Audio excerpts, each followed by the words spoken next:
A gente conversava aqui antes, o Ferrez fez um desabafo aqui, colocou um tema, a gente conversou antes de começar o programa. Assim, tanto eu quanto o Ferrez, né, quando vocês divulgaram e tal, que a gente viria, recebeu uma crítica e tal. E a gente decidiu vir, eu decidi vir pelo menos particularmente, porque eu acho que essa cultura do cancelamento, de não fazer o debate, eu acho que é uma cultura péssima, uma cultura que não ajuda. Mas eu acho que quem tem que chegar aqui e colocar essas questões de uma maneira franca na mesa. E debater, assim, e vir mesmo discordando do Monark na posição que tomou, na polêmica que teve. Porque eu acho que, assim, você colocou o tema da liberdade de opinião. Você falava, porra, isso não pode ser tratado como um crime. Se a gente olhar, cara, assim, vamos pegar Código Penal. Se eu chegar aqui e falar, porra, eu acho, minha opinião, certo? Que alguém ali lá fora, o Igor, se sair ali, tem que tomar uma sova por causa disso. Isso é um crime. É incitação à violência. Eu tô ali... E principalmente quando se tem microfone. Mais ou menos, né? Porque pode não ser também. Você fala assim, o técnico do Palmeiras aí fez uma cagada. Puta, esse alguém tinha que matar esse filho da puta. Você pensa e fala isso. Não é um crime, né? Não, cara, mas assim, existem formas e formas. Mas aí o cara leva um rojão pro Japão e estoura o olho do outro com o rojão e mata o cara. Assim, não, mas aí é um crime. Mas então, aí é um crime. Não, mas o crime começa na fala. Não, isso é errado. Começa, eu provo pra você hoje. Esse debate a gente precisa fazer. Esse debate a gente precisa fazer. O crime não é só o fazer. Não é só quem aperta o gatilho. Vê só, o Bolsonaro, faz uns anos atrás, não era nem presidente, ele fez uma declaração dizendo, se eu tivesse um filho gay, resolvia na porrada. Beleza. Passou um tempo, né? Uns meses depois, no Rio de Janeiro, na região metropolitana do Rio, um pai espancou o filho até a morte porque o filho gostava de lavar louça. Bolsonaro era um cara que, mesmo sem ser presidente, como deputado, tinha uma rede social grande, tinha um microfone. O que ele fala repercute. Isso influencia as pessoas. Então, uma opinião, ela pode não ser ali o gatilho apertado, mas existe autoria intelectual de crimes. Quando você legitima, né, que um debate... Assim, nós temos que ter limites, bicho. Isso não é falta de liberdade. Né? Depende de como é imposto o limite. Porque liberdade absoluta não existe. Não. Em nenhum lugar. Nunca existiu na história, nem existirá. Não, não é possível ser... Numa convivência... É isso. Numa convivência humana, né, os limites da liberdade são também o respeito à sociabilidade e aos outros com quem você convive. Claro. Então, a gente tem que considerar quais são as marcas da nossa sociedade. A nossa sociedade tem várias feridas abertas. Da desigualdade, da escravidão, do racismo, do machismo. E quando a gente mexe numa ferida dessa, principalmente quando a gente tem microfone e influencia outras pessoas, a gente precisa tomar cuidado ao mexer. Porque, assim, quando você vai lá e fala, não estou dizendo que você falou isso, acho que você nem falou, eu não acompanhei o debate todo e tal. Fala, você fazer uma fala racista, isso não é um crime. Isso pode impactar no sentido da normalização. O Bolsonaro teve esse efeito no Brasil. Algumas coisas que as pessoas tinham receio de dizer, porque quando elas diziam, não pegava bem. Você chegava e dizia, alguém tem que morrer, né? Negro, quilombola, pesa 7 arrobas, é inferior. Mulher serve para lavar louça. A sociedade começou a rejeitar esse tipo de coisa e com muita razão. O Bolsonaro chega e diz todo esse tipo de absurdo à luz do dia. Tortura! Tinha que ter matado mais! E por aí. Qual é o resultado disso? O resultado é que isso vai... Aquelas pessoas que de algum modo pensavam assim, mas estavam limitadas por dizer, porra, isso não dá. Elas saíram do armário e todo esse sentimento agressivo, de ódio, de intolerância, de violência tomou as ruas.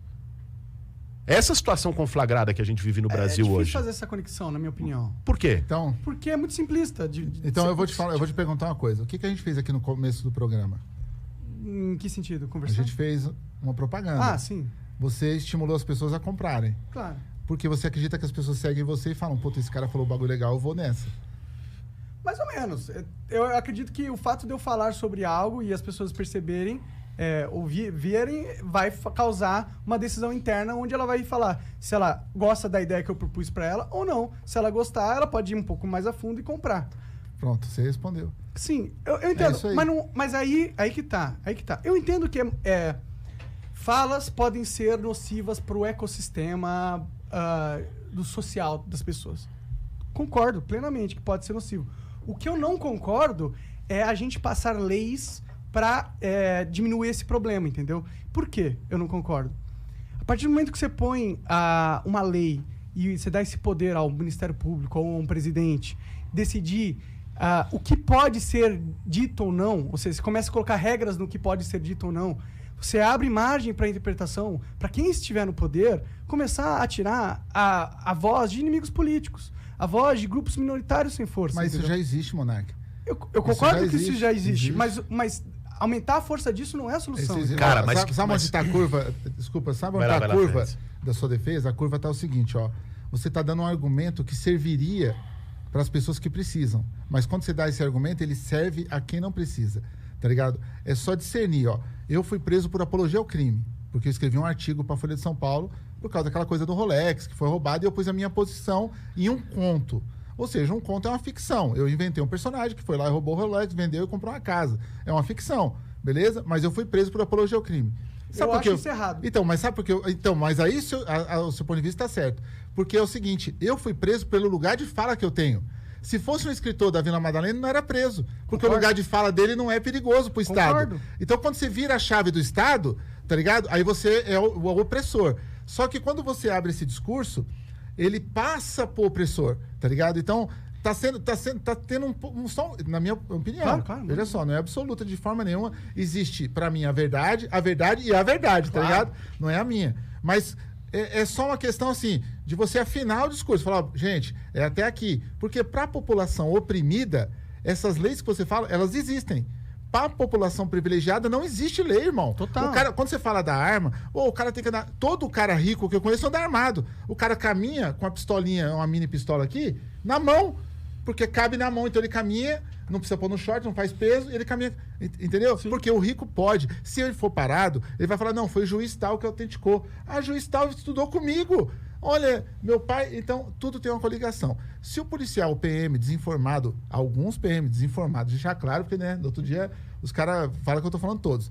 99% só desinformado da Polícia Militar, que parar um cara desse e falar, embigodar o cara vai falar, mano, eu vou tirar sua farda. E o cara tira a farda dele, mano. Quando você vê as pessoas gritando, eu vou tirar você do posto, é porque faz mesmo. Então, a elite já tem esse favorecimento todo. Esse direito que você prega, que é legal, libertário. Eu sou um cara que eu fui do movimento punk, irmão. Tá ligado? Sou anarcopunk também. Então, eu me considero faça você mesmo por isso. Não ser apegado a ninguém. Agora, isso já existe, irmão. Isso se chama ser rico. Aí você pode fazer o que você quiser, mano. E eu concordo pra caralho com você, nesse sentido. A gente vive num país onde a lei só funciona pra quem é pobre. Se você é rico, você pode atropelar alguém bêbado e foda-se, entendeu? Porque você paga um juiz foda, um advogado foda e você tá livre. Esse fato eu nunca vou discutir. Eu só acho que, em vez da gente foder quem tem o privilégio hoje, a gente tinha que estender o privilégio pra todo mundo. Tirar essas leis. Eu acho um absurdo você ser preso por escrever um conto e dar a sua opinião. Entendeu? Sim. Isso é um absurdo. Essa sociedade que tem esse tipo de lei é uma sociedade que está errada. É uma sociedade que tem que se fazer uma auto-reavaliação e tentar mudar. Então, mas a divisão... Sim, cara, assim, ninguém está defendendo aqui criminalização absoluta. Né? Isso é uma sociedade autoritária, ditatorial. Qualquer coisa que você fizer pode entrar num artigo tal que vai te ferrar. Agora, existem pontos que são pontos sensíveis na sociedade. Claro. Cara. O racismo é um deles. Sim. Você tem uma lei que criminalize o racismo, e racismo não é só você chegar, no exemplo que o Ferrez deu, e dizer, eu não vou te contratar não porque você é negro.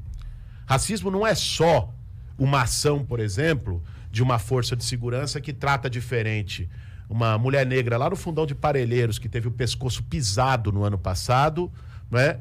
De um homem ou de uma mulher branca nos Jardins que recebe o sim senhor, sim senhora, está precisando de alguma coisa. Racismo também se dá pela palavra. Claro. Né? Racismo também se dá pela ofensa. Então, você estabeleceu um mecanismo que fala, Aqui tem uma fronteira. Aqui não. Cara, pra gente superar as feridas que a gente tem, a gente precisa de reparação. Pega a polêmica que deu o negócio da estátua do Borba Gato, por exemplo. Vê só, o Brasil tem uma tradição, a gente falou disso agora há pouco, uma tradição que é de fazer transição por cima. Uma transição por cima mantém a ferida aberta. O Freud falava o seguinte, quando você tem um trauma, você tem duas opções. Ou você elabora esse trauma e você resolve, ou você recalca esse trauma. Isso da vida, na nossa vida psíquica. Ou você recalca esse trauma.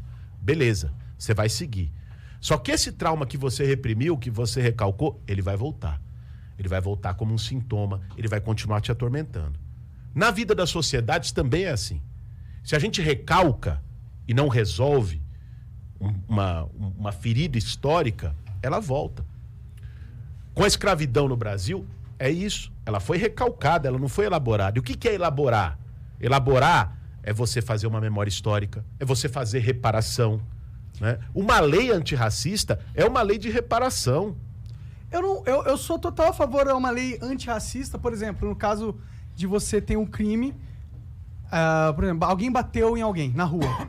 E aí, esse crime foi motivado por ele ser racista. Ele bateu em alguém por causa que ele considerava essa pessoa inferior. Eu acho que tem aí o crime de bater em alguém, que tem uma pena. Se esse crime for... que se aconteceu por causa de um motivo desse, eu acho que pode agravar a pena. Entendeu? Eu acho isso legal. Eu acho que é uma forma da gente colocar leis antirracistas, na minha opinião, entendeu?